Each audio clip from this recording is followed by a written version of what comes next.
Hello, I'm Adam. Welcome to my model aircraft channel. In this video I'm going to go through how I've set up flip over after crash mode on my Eachine Wizard X220.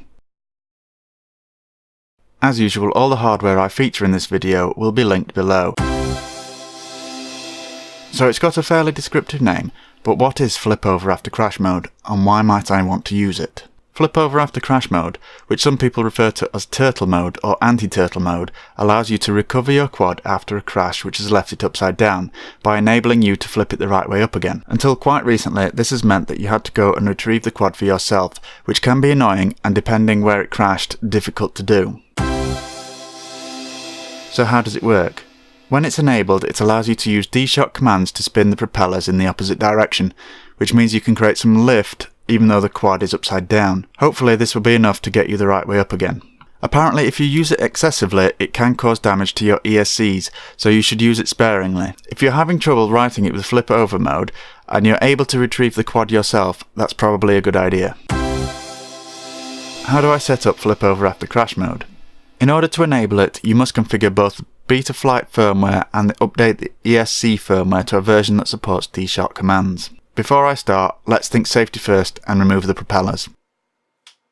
To begin with, I'll launch the Betaflight configurator. This is a free app available from the Google Chrome Web Store. Being a Chrome app means that the configurator is a cross-platform piece of software, which means that you should be able to use it with pretty much any hardware running the desktop version of Chrome browser. If you're using Windows, then you may need to install the drivers required to connect to your quadcopter. Details of the required drivers and download links can be found on the left of the page. So I'll plug my wizard into the computer and click the connect button. It's important to note that D-shock commands is a very new feature. It was not around when the wizard came out, and as such you may need to update the version of Betaflight on your quad.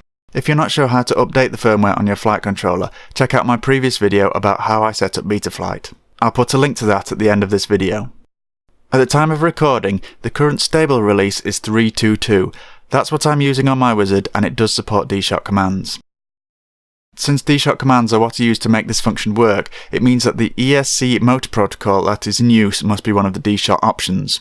Jumping into the configuration tab, ESC motor protocol is found in the ESC motor features section, which is seen on the right here. I looked at the specification for the stock ESCs on the Eachine Wizard X220, and it showed that D-shock 300 was the best version of D-shock that they support. If you are using a different quad or are using non-stock ESCs on your wizard, then you should check the specification for them to see what versions they support. Make sure you click save and reboot if you make any changes to this.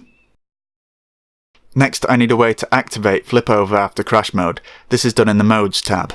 To me, it seems the best way to enable the mode is to use one of the switches on the transmitter.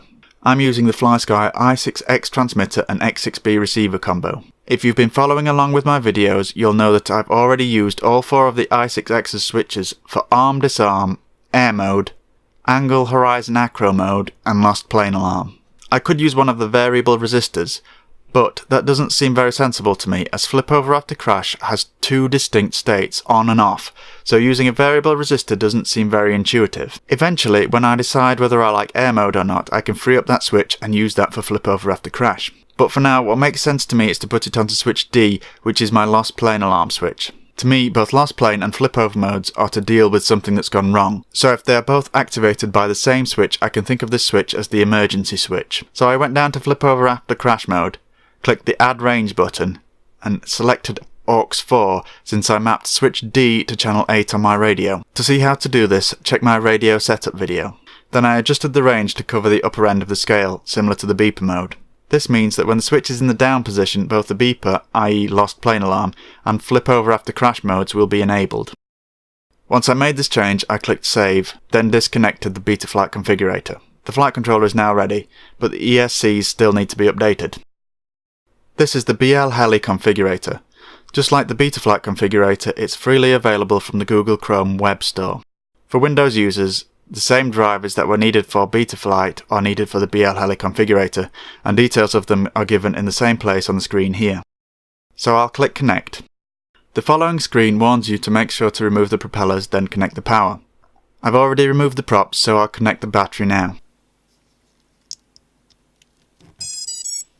Press the read setup button. If you didn't connect your battery, this will not work. The quad needs power for the ESCs. The next page lists all the ESCs for the quadcopter. I didn't change anything here, but before I continued I had a look at the titles of each ESC.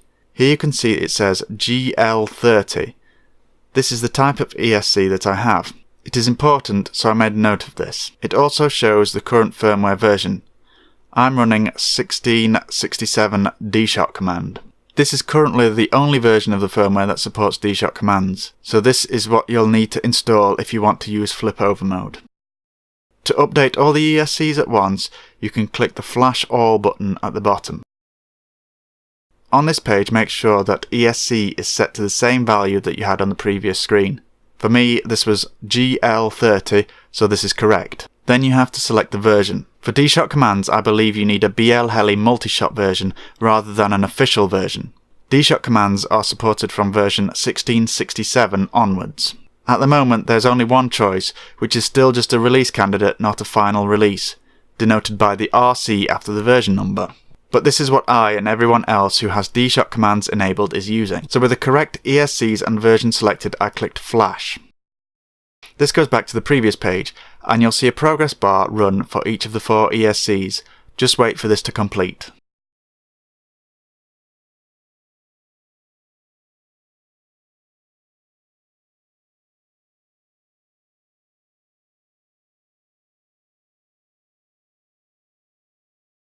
Once this is complete, you can click Disconnect, and that's it, everything's ready.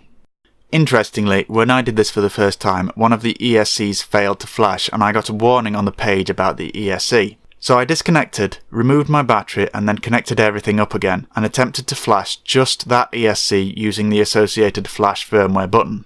This time it all worked fine. Right, that's everything set up for flip over mode.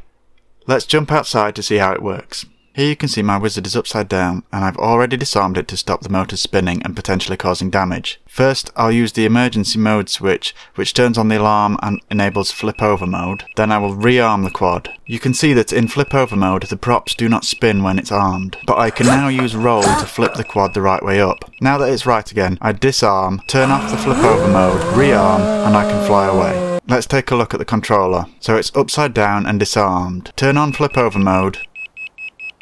Arm, use roll to right the quad, disarm, turn off flip over mode, arm and return to flying.